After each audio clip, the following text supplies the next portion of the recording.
real Fabric use case, how they use Fabric at Implenia for our data-driven real estate. And I'm especially interested in how they solve the multi-language reports in a cool or elegant way at the end. So let's kick in. What's new in Power BI? First of all, we have a new Fabric Analyst in a day workshop next week, provided by our partner, Intelligent. For those who are familiar with Dashboard in a day, it's more or less the same principle, just for Fabric Power BI.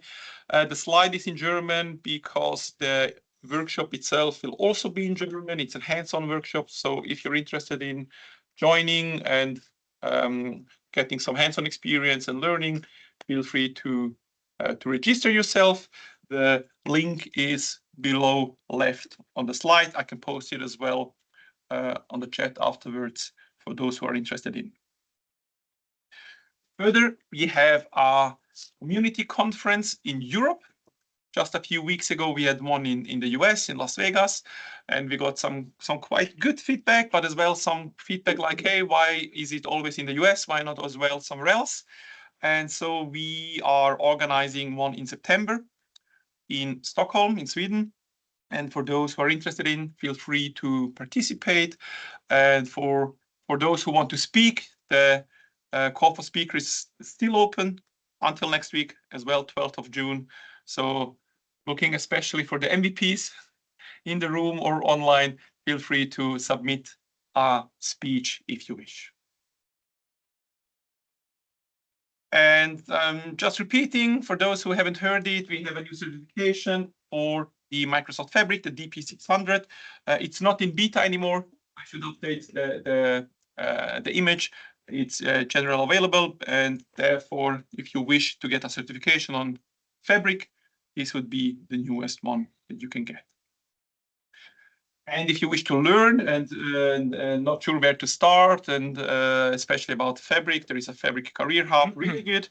Feel free to visit it. There, over there, you will have a learning path. You will have the possibility of exchange with other members, having some kind of hackathon stuff. So really a great place to start learning Fabric at the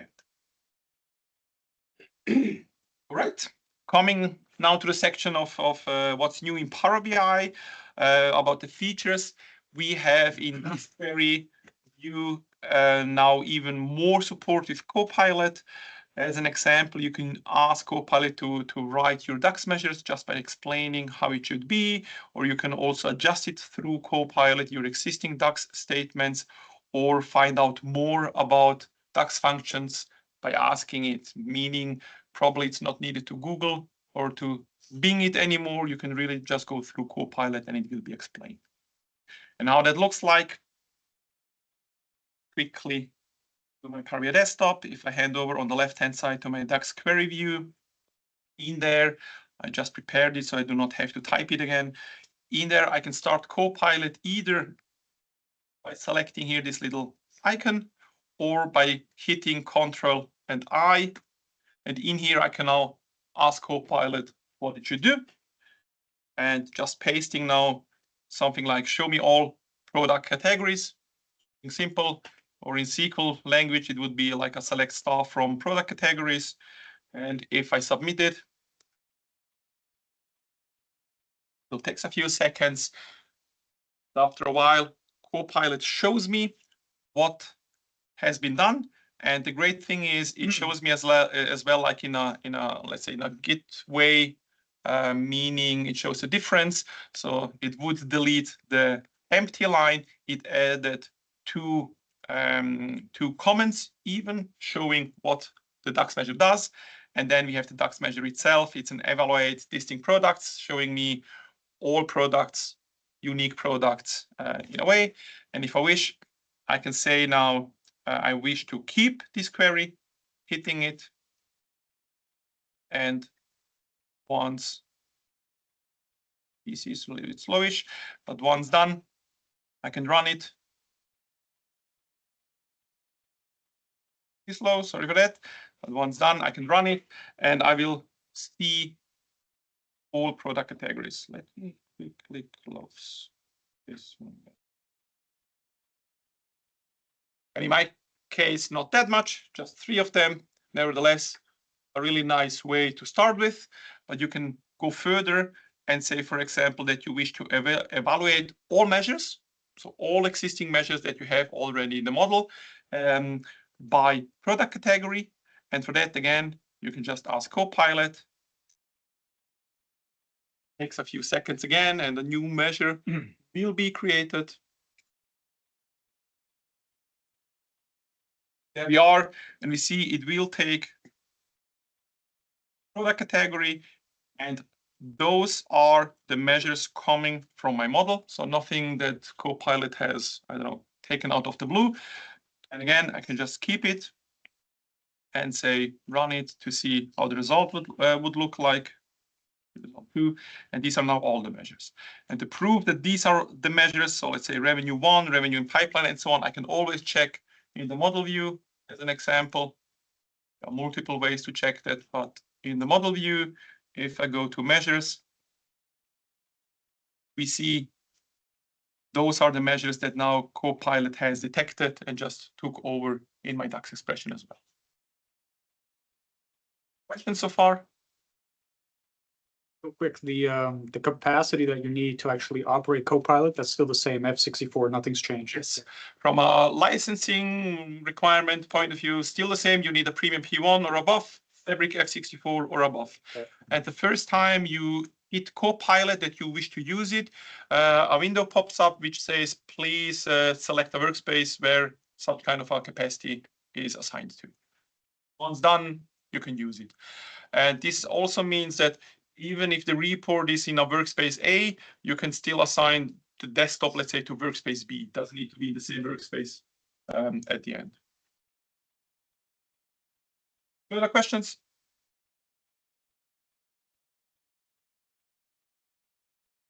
Let me show you 2 more things.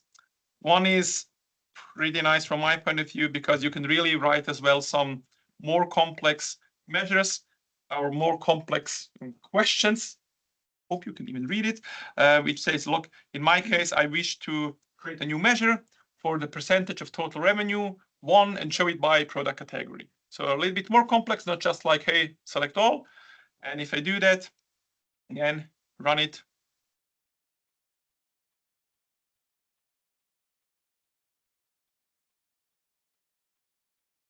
After a while, we will have result.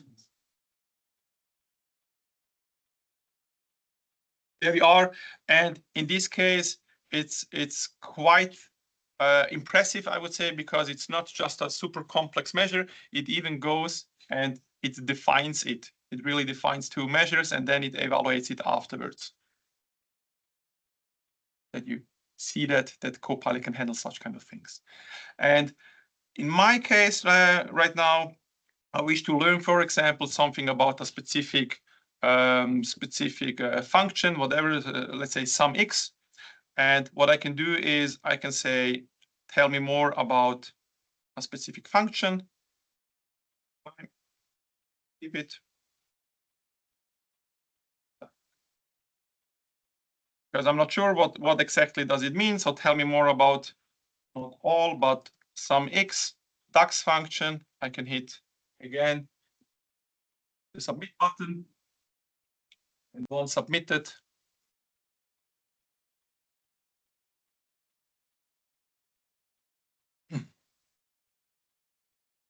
we will have an explanation of the sum x function, hopefully soon. There we are, just to make it again a little bit bigger. It really shows me, hey, a sum x function in DAX is a mathematical function, and so on and so on. So it really explains me. And if needed and wished, I can even say show more, and it will really go deep dive into it, coming from the documentation more or less, and even with an example so that you really understand what it is. And Copilot helps you in achieving it. Questions?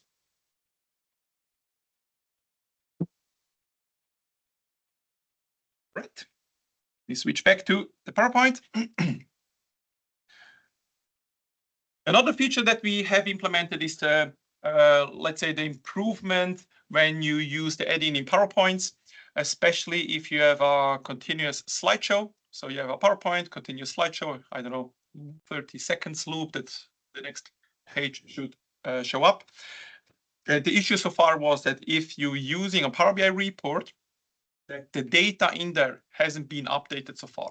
So if you have an infinities loop, the first time you open up the PowerPoint, the add-in will be refreshed, but not afterwards. So if in the backend, during this slideshow, the report has been updated, the data will not be visible until you get out of the slideshow and refresh it again. And this has been improved finally, let's say, meaning that I integrated it so that I can show you, meaning if you have like an add-in in this case, at the bottom right corner, I need to get out of the slideshow, otherwise it doesn't work. Meaning at the bottom right of the corner,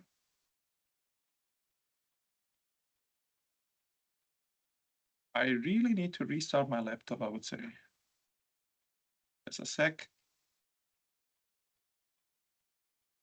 Yeah.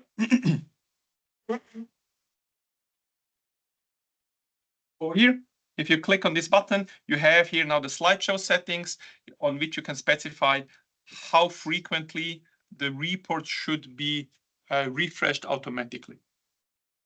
And this can really help, especially if you think of a use case. I don't know, you have a screen, and on the screen you present a PowerPoint slide, meaning you can really now present it, and the latest data will be updated every whatever you specify here.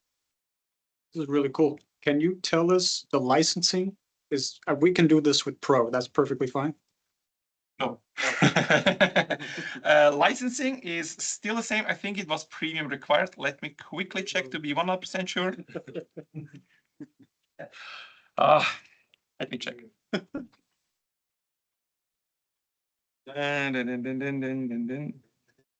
It's a little bit depending. The thing is, I will need to check the doc. The thing is, if I'm now in the PowerPoint mode and I send it to you, you would require Pro, then it would work. If I put it on a screen like I described, then you cannot make sure that everyone has a Pro license, and therefore a premium is required. Even if it technically works, it's still a license violation. Frowned upon, you mean? That's the thing. So it's always a little bit depending on how exactly the use case looks like. But technically, a Pro license isn't. So if the screen is in your room, yeah, a Pro license is enough. If it is a public screen, it is not. Okay, I see. Yeah. No, it's awesome. I mean, we've been waiting for this quite a while. Yeah. Yeah. Cool. Not only you. Yeah. Yeah. Absolutely. Cool. And one more thing, talking about a little bit about licensing and what you can do. This is already almost missed.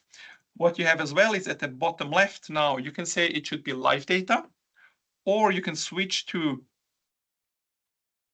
it should be a snapshot or a public snapshot. Previously, the button was a little bit more hidden, let's say, but the difference between a snapshot and a public snapshot is that if you create a snapshot and send a PowerPoint, we make sure that only the people who have access to the report has also access to the snapshot at the end. Or if you say it's a public one, you can really send it out and everyone can see the snapshot then, and there is no checking of existing access. Right. Any further questions? I set a DLP policy to prevent people of making a public snapshot in PowerPoint. Not that I know. I don't think it would work, but if you have a DLP on it that it says FTE only, and you make it public, I'm not sure what would happen. The standard, you're changing the sensitivity label. It probably won't even work if you disable it, but I'm not sure. But the good thing to check. In the real questions. Anything else? All right. Then a few more things to go. Again, Copilot. For those who haven't noticed, we have now the Copilot pane in Power BI Desktop, meaning you can use Copilot like in the service and chat with him and asking questions, or that Copilot should suggest content. And again, requirements from a licensing point of view is still the same. A P1 or above, or F64 or above is required, as well as the tenant settings needs to be enabled. But nevertheless, you can now use it in desktop if it is allowed in your organization. Do I need to quickly demo that? Have you seen it? Because there is no big difference between service and desktop, but if you wish, I can demo that. Who wants to see it? Okay, no hands on, that's okay for me. Let's move on. Then we announced that Copilot is GA. Personally, I'm a little bit unhappy with that because not everything is GA, just some pieces of Copilot within Power BI, not even within the whole Fabric. So meaning if you wish to create report pages with Copilot, this is, for example, GA, or summarize and answer questions. And but some other stuff is not GA, so you really need to check out the documentation if you're interested in. Nevertheless, one thing that we added just recently is that you can really ask questions about your data, and Copilot will answer it. Until now, it was more like create a page and it will create based on the meta information.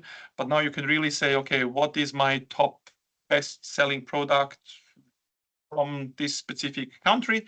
And Copilot will recognize that. And this is as well public preview, not GA yet. And we have a new visual in the out of the box visuals available, a 100% stacked area chart. As the name says, you see it as well on the screenshot. It's just an 100% stacked area chart. Quite simple. Let me quickly show that because it's really quite simple. You can easily access it. Right-hand side, you see it over here. Like any other visual, you can choose it, and then it's always 100%, and you can see in a quite nice way how much percentage, whatever measure and category you have put into it at the end. Question to that? Thought so. Then one cool GitHub repo I crossed is that I wish to show you as well. For those who are interested in the meta information about your Fabric environment. So as an example, how many workspaces do I have? Who is the owner? Stuff like this. How many items do I have? There is a so-called scanner API. Obviously, you can use PowerShell or any REST API tool or language that you wish to code on your own. But now there is a GitHub repo provided, which is out of the box available. So you can just use it and it will leverage the metadata scanner API behind the scene and get all this information for you. If you're interested in, the link is in there. Feel free to check it out. Question to the, do you use notebooks to pull the data, or how is this set up? Honestly, I haven't checked it out what exactly. My guess would be data flows, but I can check it afterwards quickly and tell you. Then one more question. I heard at the Fabric Engineering Group that they plan on essentially packaging the API as a semantic model that you can then pull data from and then build your own reports. Any news on that? Not officially. No, not officially. We're working on some stuff to make it a little bit easier, yes, but nothing I would say which is publicly available that I know that I'm allowed to share. I see. Yeah. Okay. Cool. I don't know. I can look at my Microsofties. Do you know something? Okay. Feel free to share. Probably in a chit chat. All right, then 2-3 more things to share. One is with the subscription to your Power BI or paginated reports. Until now, you had the possibility to send you an email, but now you have an option to even automatically save it into OneDrive or SharePoint.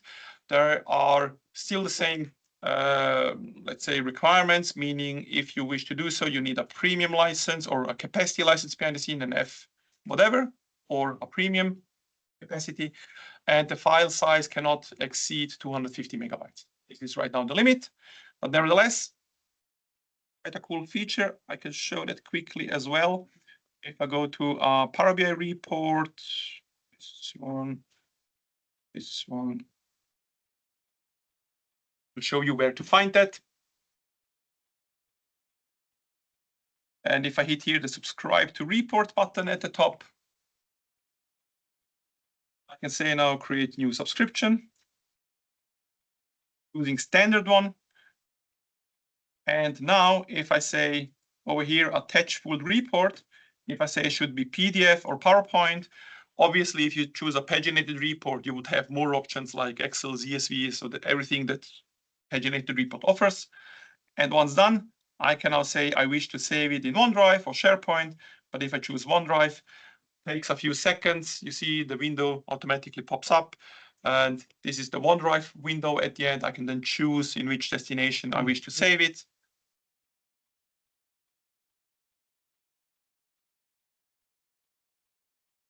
And there we are.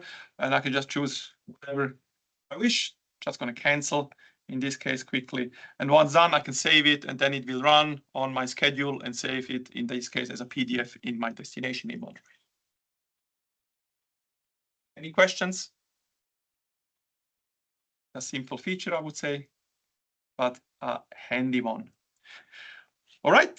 And one last thing from my side is that now within Power BI Desktop, you can finally as well publish reports to a specific folder. For those who missed it, we have folders in workspaces. And now from desktop, you can really choose the folder in which you wish to publish. And quickly going back to my workspace, that you see that here we have a folder over here. I called it simply sales. And if I go back to Power BI Desktop, do the publish button quickly.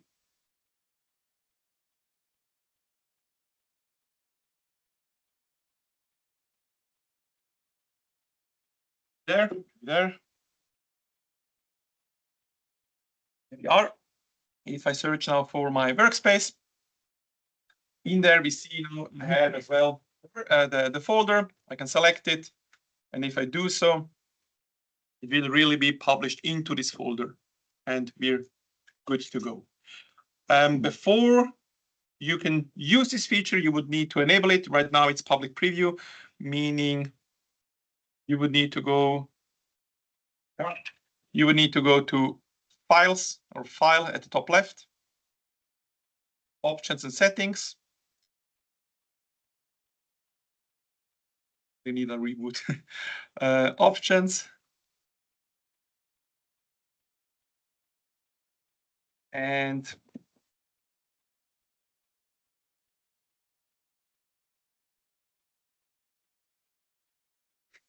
okay. That's it, you're done. Yeah, looks like. Okay, finally, if I go here on the preview features, you will find this one, publish dialog support for folder selection. You will need to enable it, and then you will see it after Power BI Desktop restart. Move, go to the folder, push. The new report should be here. Really awful today. I'm not sure why it's so slow. Good times to ask questions if you have any. Updates on AI skills in Fabric. Not so many, not that I know. No. There we are. Regional sales sample report. Any further questions?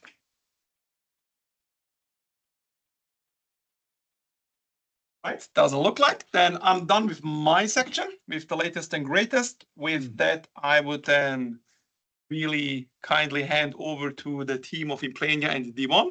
Very welcome. And yeah, feel free. The stage is yours. So, should I start? Yeah, sure. Also, from my side, very well, warm welcome from my end. My name is Ronald Zankel, head data and analytics at Implenia. My team member Tobias will later give a bit more details about Implenia, about our department and also the project which we initiated. I just wanted to give a quick introduction about the whole setup and the project in 1-2 words, and a bit of background how it comes with the relationship with D1. So mid of last year, our real estate business came up with project needs that they have a couple of reportings in different applications, but also handling it with tons of Excel spreadsheets. And then we had a quick introduction with each other and then discussing how we can solve it. And then we came up, okay, we don't have a real data warehouse platform yet, which we're using. So we decided to go for a project establishing kind of a data platform and preparing automated reportings. And with that discussion, we initiated a couple of vendor sections or selections, and there we had the luck that we find a strategic partner with D1 who helped us to initiate this project and finally make it a huge success. And with that, I will hand over to Sebastian to give a bit more background about the project and the setup from D1, and then we go into more detailed specifics. Thank you very much, Ronny, for the introduction. Also, hi to everyone from my side. My name is Sebastian. I think we have something very interesting for everyone today, a little bit of everything.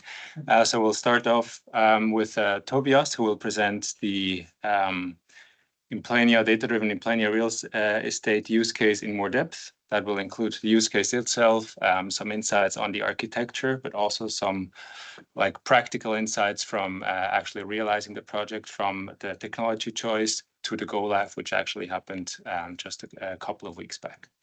We will then continue to a more technical, in-depth solution, which is about creating multi-language reports using Power BI, using the developer mode, which is also quite a new feature in Power BI. And Gabriel from our side will present that and also have a live demo regarding that. In the end, we should have some time for the discussion. I hope we have some challenging questions from your side as well. And with that, I would like to hand over to Tobias for the introduction of the use case. Yeah, thank you. As you already heard, my name is Tobias. I work for Implenia in the area of data analytics, specifically for data strategy, architecture, and governance, which is a lot, but we are not a big IT, so it has to do. Next slide. We haven't heard about Implenia. We are a big real estate and construction company, as it states here. We create and build with people, with and for people. We are operating in 4 divisions. So real estate, buildings, basically the ones developing buildings, and real estate, buildings, building the buildings, if I may say. Civil engineering, which produces everything around infrastructure, tunnels, bridges, streets, rail track, fundaments, and all that kind of good stuff. And specialities, which is, for instance, focusing on not niche, but not that generic stuff like facades, special types of facades, or timber buildings, which is kind of an upcoming topic. We are around 9,000 people all over Europe, which means we're operating in Switzerland, which is our main market. Germany comes second from a size perspective. Then Norway, Sweden, Italy, France, and Austria. I think that's it. But still, rather big company in the construction industry, at least in the European market. Now,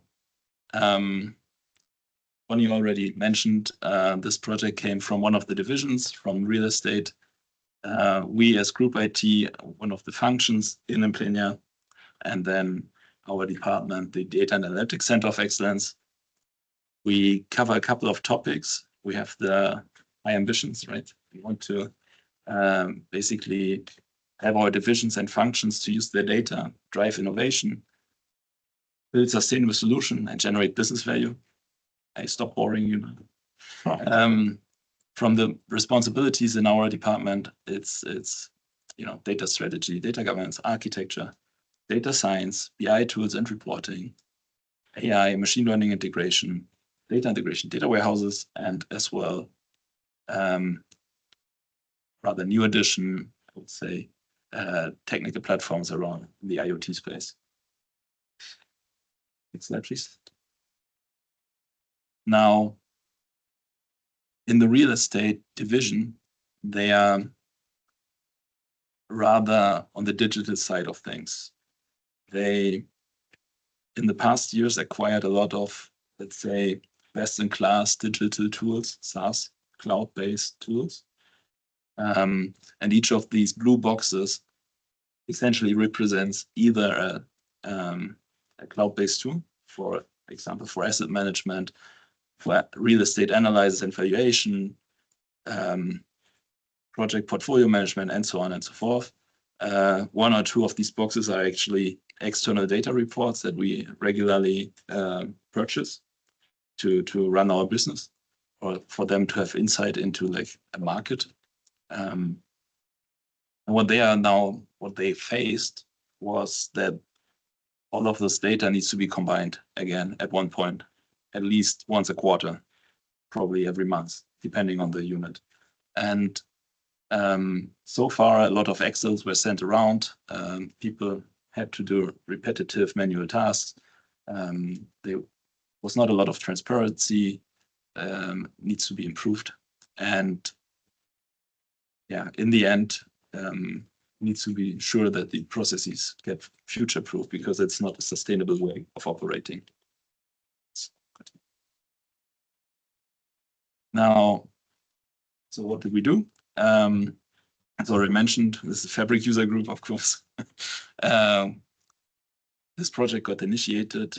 The selection of tools that you see on the left basically gets ingested into Fabric, either automated on top or manually, because they are not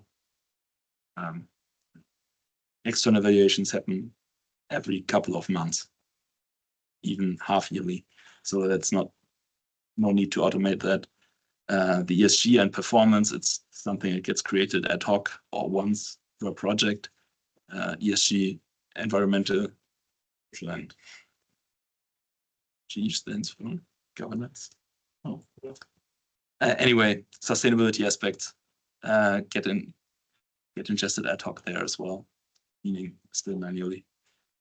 What we built up was 3 digital products or dashboards, where we created around 70 KPIs, spanning all aspects of the real estate business areas, financials, sustainability measures, and so on.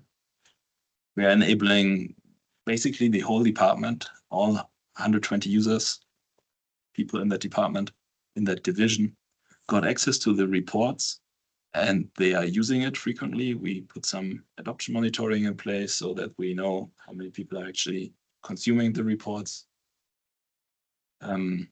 People got easy access to the latest data, which was always an issue, because the data was, or the information was kept in either the silos or in the Excel files that everybody was using.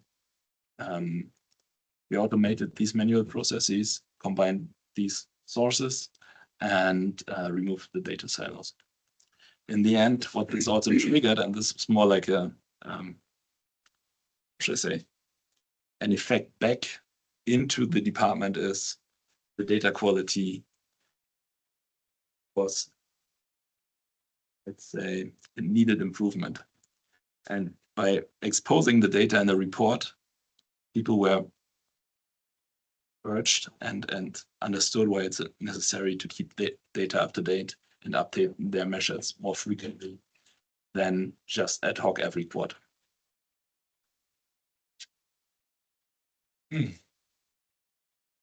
Now, in the beginning, we were not quite sure to pick Microsoft Fabric. We, as Implenia, are running on a whole Microsoft stack. So we don't have any, except one, bare metal servers left. Everything is in the Azure cloud. And we are working on the last one, to be honest. But that's a difficult topic. So naturally, we would also have implemented Databricks, a bit Databricks-based solution on Azure. But nevertheless, when we were initiating the project, or basically came to the end with the RFP, Fabric suddenly, or rather surprisingly, maybe not to you guys here, but to us, became GA. And that's why we had to discuss, or at least consider the decision carefully, which way to go down. In the end, some highlights maybe to pick here that were also kind of head scratches during the course of the project. The Git integration, the infrastructure as code, and the data pipeline as code, which is something that we were aware of, that not everything would work from the start. Nevertheless, with the vision and the idea of Fabric as the future data platform that's natively integrated, I think we went for it and started implementing on Fabric. You're using dbt? We wanted to, but at a later point in the project, we reevaluated it and basically won't it because we were more under pressure to deliver some results, and instead of reevaluating this aspect.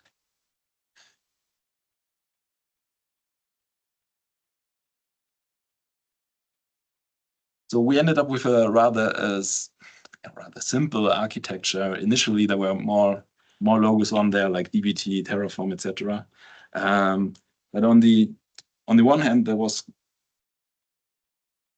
not too much of a disadvantage, I would say, because we ended up with a cleaner setup, I would say, that is even for non-highly technical data engineers understandable. So we have notebooks that do the movement and the orchestration and the logic for the transformations.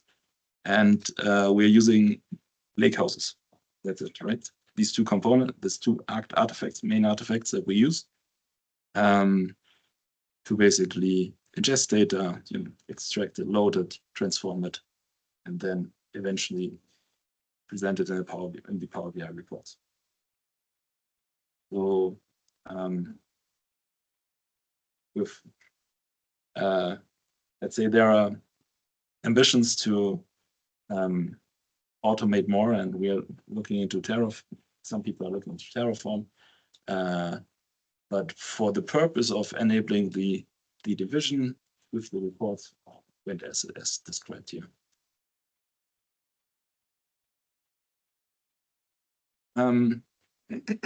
Maybe some highlights. Just some aspects from here. So in the beginning, the platform was new to most of us, so that did cost some time. Navigating the technical limitations we faced did cost some time in the beginning, and we're still looking forward to an improved Git integration, basically allowing individual branches per developer, which is something that I think is on the roadmap, as I understood.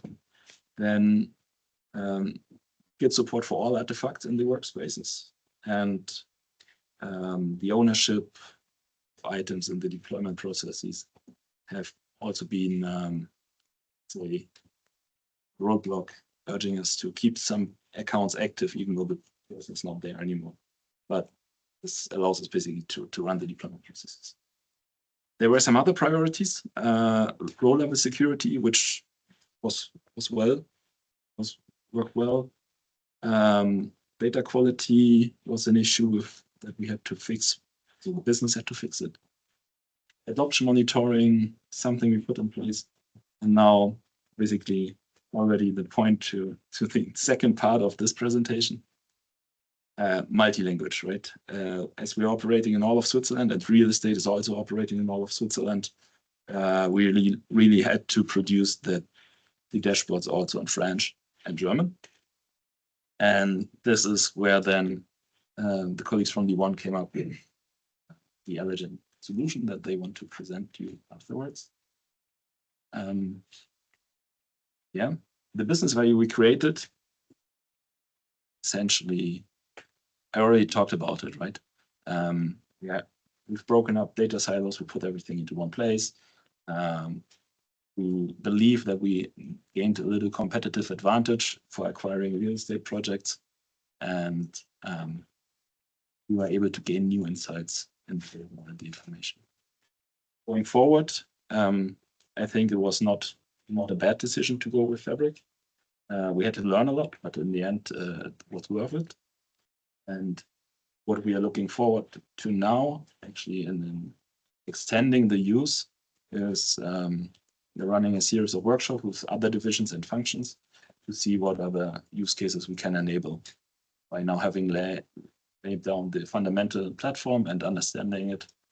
Now we can onboard more use cases and also bring them the benefits of that central data platform. If there are no urgent questions, over to Gabriel for the language part. I think we'll keep the questions for after the second section as well. So let's move to the second topic then. Thanks a lot, Tobias, for the first one. Multi-language. Now, multi-language with Power BI. Let me introduce that topic a little bit for those of you who are not familiar with the actual challenges there. So some of you might be Power BI developers and know that creating multi-language reports has always been a very big pain. The reason being, it's not so easy to dynamically change the language. It works for like the user interface elements that are included in the Power BI app. But as soon as we're talking about content in your report, like the data, the labels, the measures, and so on, it's really hard to do the translations.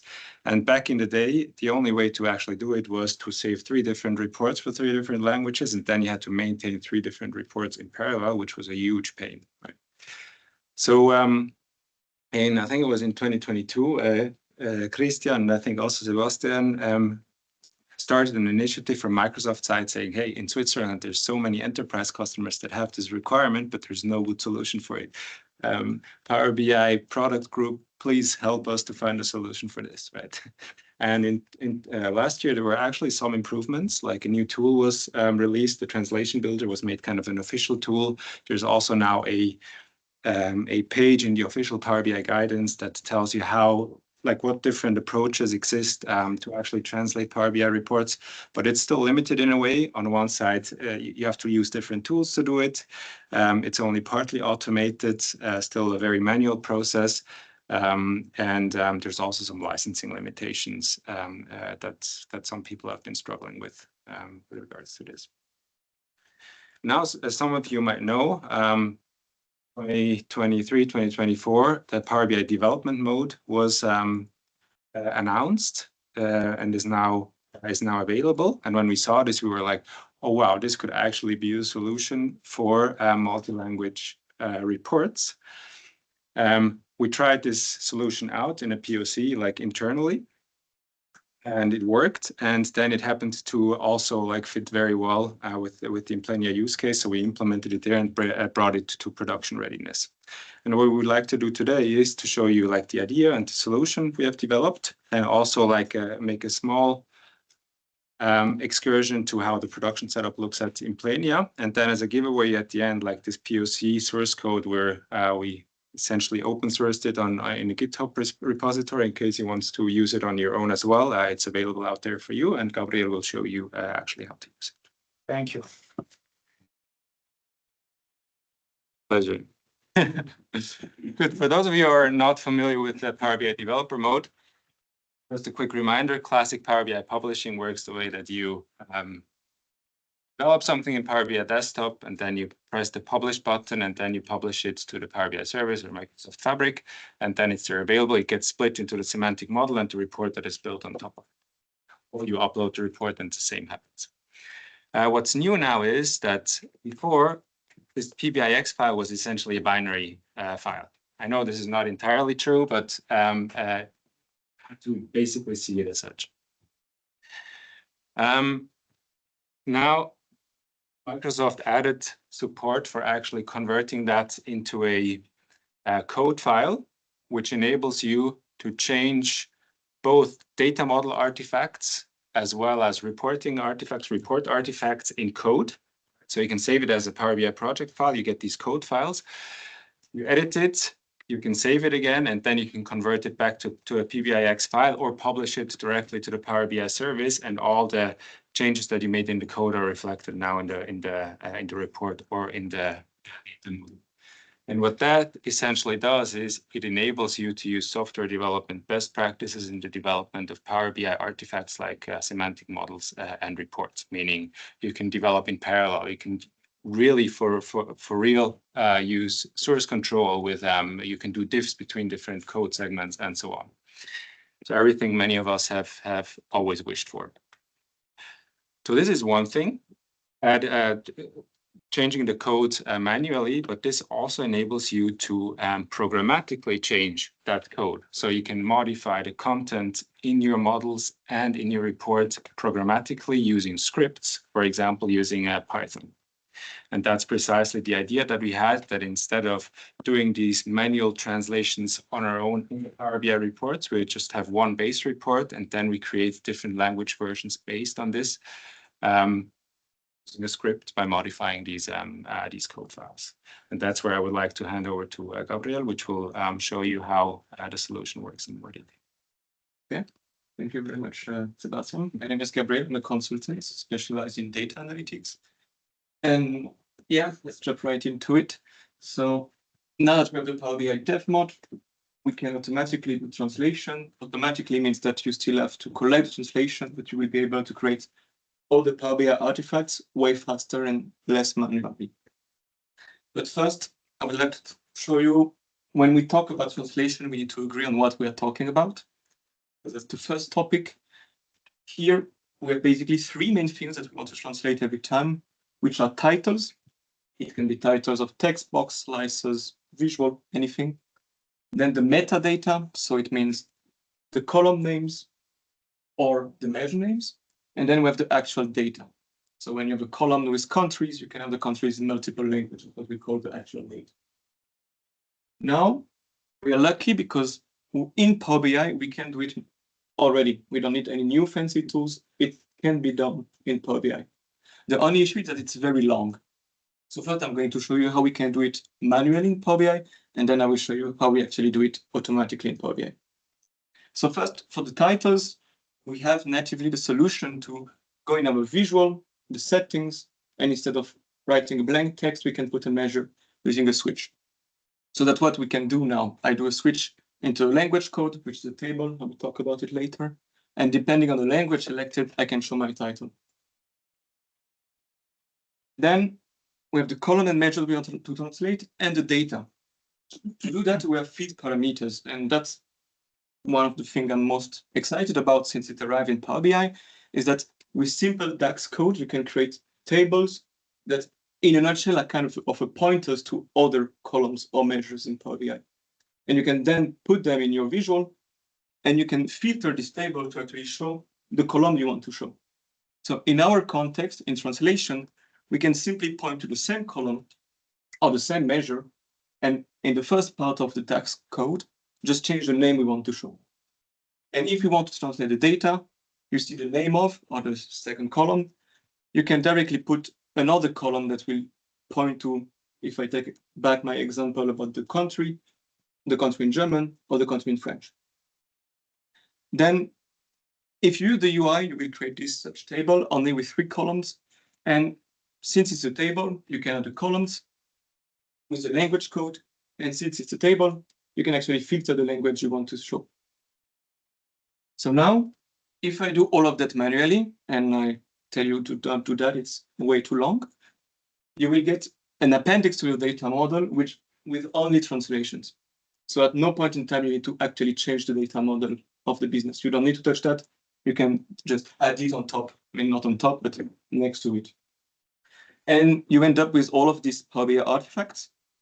On the right-hand side, you have the title translations. So it's simply a table with all the measure with the switch. You have a central table with all the language code. So the user can switch easily from one language to another. And of course, all of the field parameters that are pointing to columns when we want to translate into another language or even translate the data.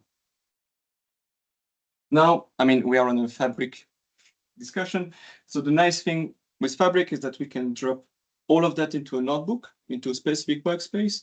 And we can also use the lakehouse to save the Power BI file. So the report.beam, the model.beam, and the report.json. And we can simply allow a team to work together on the translation. So if I go back from the schematics before with Visual Studio Code in the middle, we would just have Fabric in the middle, where we can translate title, measures, and data. It's measures and columns, actually. And at one point, we're going to generate a file that we will then distribute to the business, and we're going to tell them, hey, we have this KPI in the original language. Can you tell us how you would like to translate it in another language? So once we collect all of that, we put it back. We get a multi-language version. So it's still one report, now multiple languages, and we can then publish it. That was nice. I talked a lot, but it's maybe too theoretical. So I can now show quickly how it would work. Sorry, may I quickly interrupt you? I have to leave. Okay. One question. How do you deal with the problem that the text has not always the same length, depending on the language? If you translate a label that on one report, it's then suddenly too small, that element, the visual element. Mm-hmm. So it's actually an issue we had at Implenia. We had to do trade-off at some point because between French and German has very short words that are just a combination of 20 words. I'm French, we don't have that. So at one point, we either had to say, okay, the font is not correct, we're going to lower it, or we can actually just expand the column a little bit, make the table shorter, and when we switch language, it fits nicely together. But yeah, it's a trade-off that we have to do, since we're using the same file and not multiple files. Okay. So to showcase, we have a simple report on insurance data from Switzerland. There's some mandatory declaration insurance company needs to do. We have basically how much they gain in premium and how much they pay out per category of insurance. Very simple report. We have basically 2 visuals, 3 card visuals, 2 slicers, and you can see from the slides, we already had a centralized table and already 8 feed parameters. So that's why we want to automatically create it and not do it manually. Now, if I go to the actual code, that's quite straightforward. We don't see that well.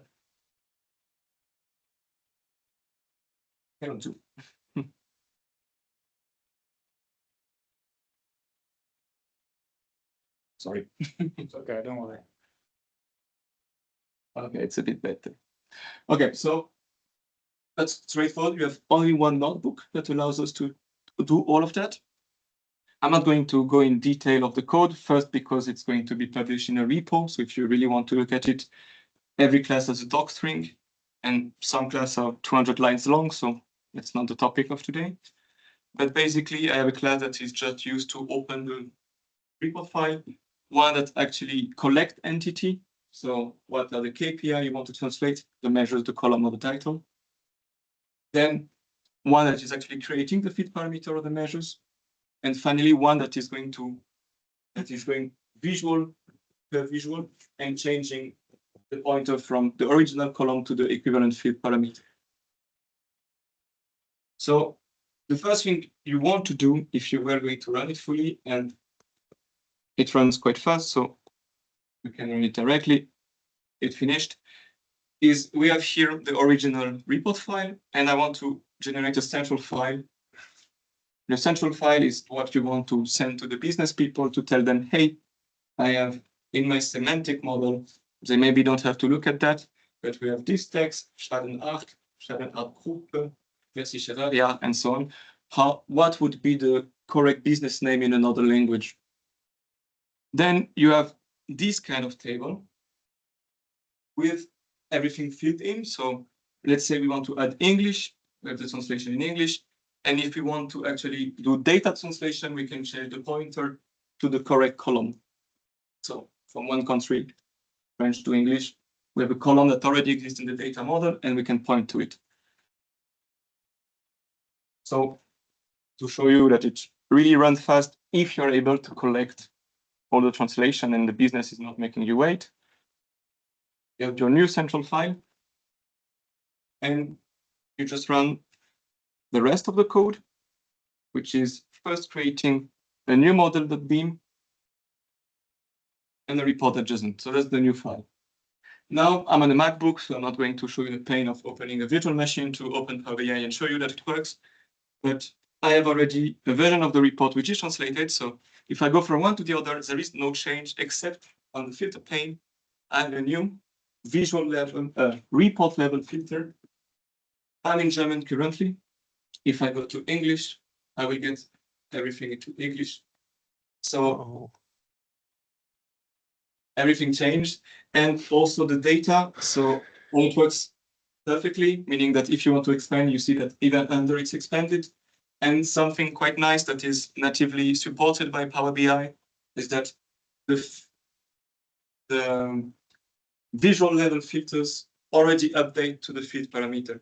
So if someone wants to filter in his visual a certain instance category, here we will have it in its own language again. Then it works for any language, and it's very fast.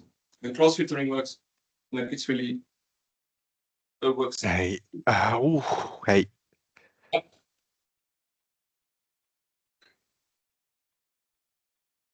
A question. He's just amazed. It's just some. It looks like.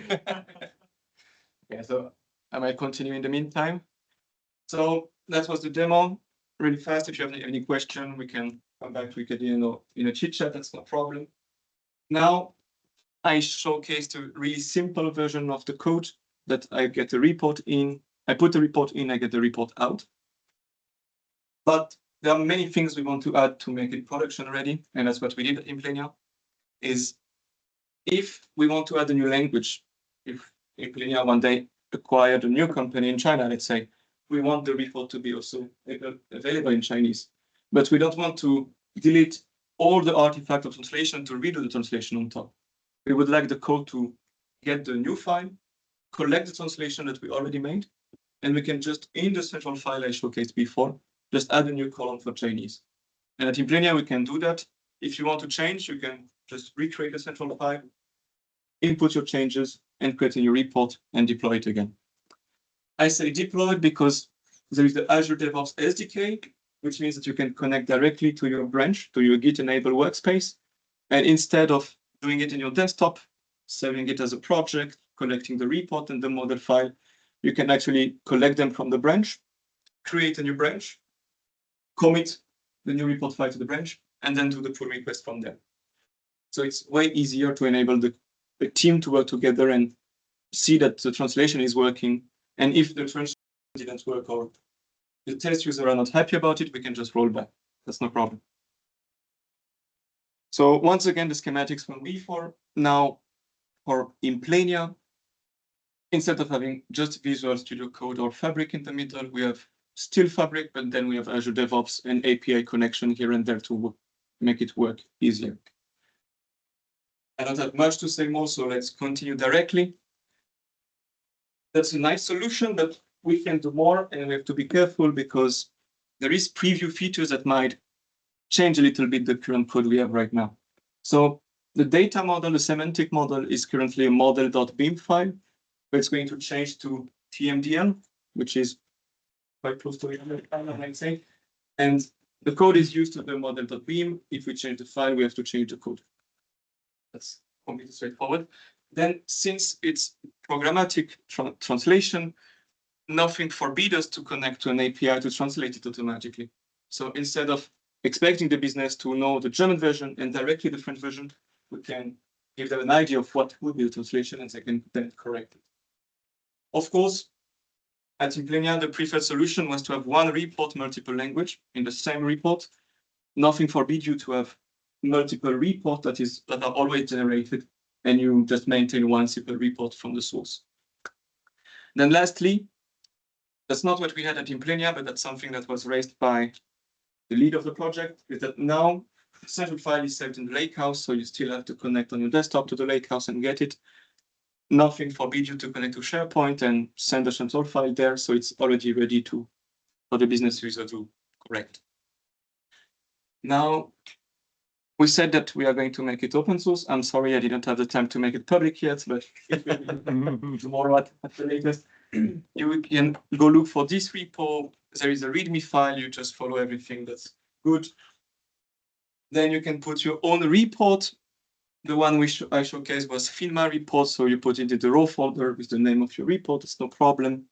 Then you have 3 if statements. You run the first, you get your central file. You put your translation in. You run the second one, you get the new report. And that's it for me. So that's good. Thank you very much. You put the link when it's publicly available in the Teams chat? Yeah. That'd be great. Thank you. Thanks. Yeah. So we think this is a really nice showcase. Just one small use case that shows like the power of using the Power BI dev mode, right? There's like infinite possibilities of what it can do because it can now like change things programmatically using scripts. And that would already conclude like the 2 subparts that we had planned for today. And yeah, credit where credit is due. Thanks a lot for Implenia first for having us support you on this journey, which was a lot of fun. And second, to come here today to present for us. And on the other hand, thanks to Microsoft, Christian, for organizing today, but also like the teams from Microsoft that supported us on the journey, particularly Sebastian Rappen and Liliana Zürcher, who were supporting us also with like some roadmap topics on giving some guidance on what architecture choices to pick, so we're not, so it's a strategically good choice, let's put it that way. And with that, we can move to the Q&A. I think that was really good. Any questions from the audience? Yeah, maybe just out of pure curiosity, you currently have Fabric and Power BI. Are you using any other BI tool? No, currently we are just using Power BI. Cool. That's the right answer. Yes, yes, it is. That's not just because we are invited here. The reason I'm asking is because I remember a while back, you were using or you had planned on using SAP Analytics Cloud. I have to say, yes, we do that. And yes, we have that, but it's a different, I would say a different scope. And SAP is our ERP system, and we are using it for a couple of financial reporting. So we are using it currently in parallel.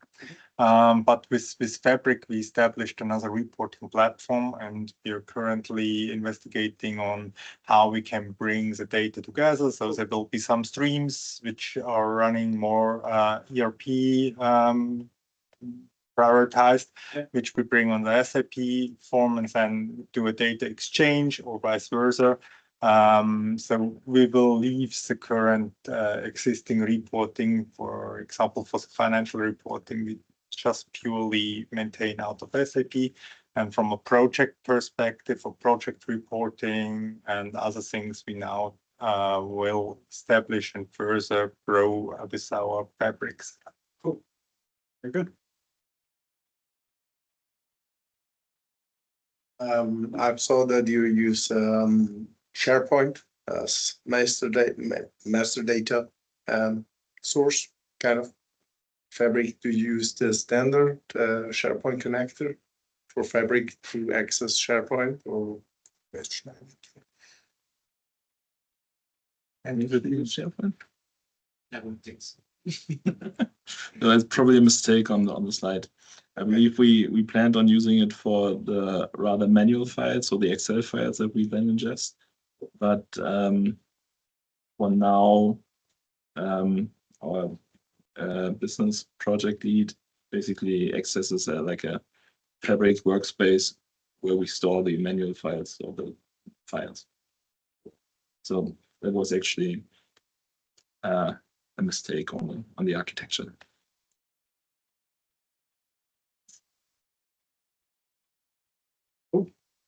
Well done. It's something that everyone needs. Thank you for making it open source. Welcome. No, it was really a key point. Don't know, it has been on the slide as well, but it was really a key point for our businesses because they are really spread across whole Switzerland, and this multi-language piece of the development was really fundamental key. And I would say the project would not have been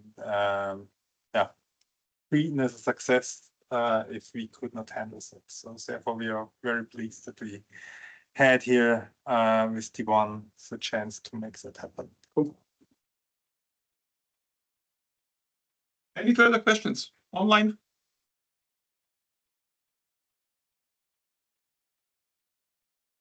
Doesn't look like them. Once more, thank you very, very much for being here, presenting it. I can just echo what is already been told. Really nice solution, and I'm sure a lot of customers can benefit from it, not only in Switzerland, but also other countries like, I don't know, Belgium or any other bilingual, trilingual country in the world. So let me quickly then take over screen here again.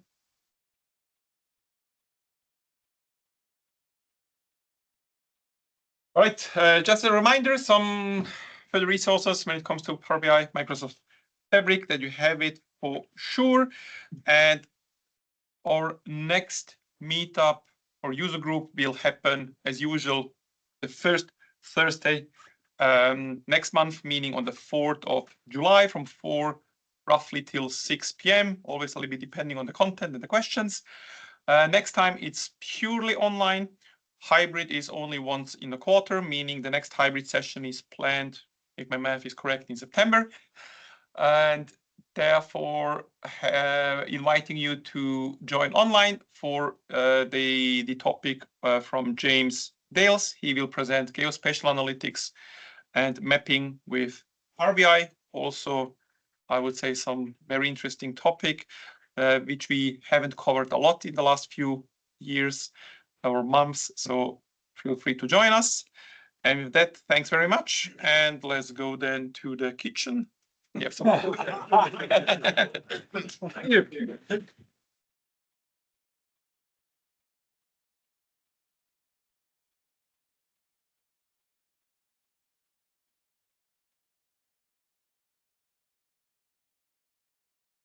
Oh.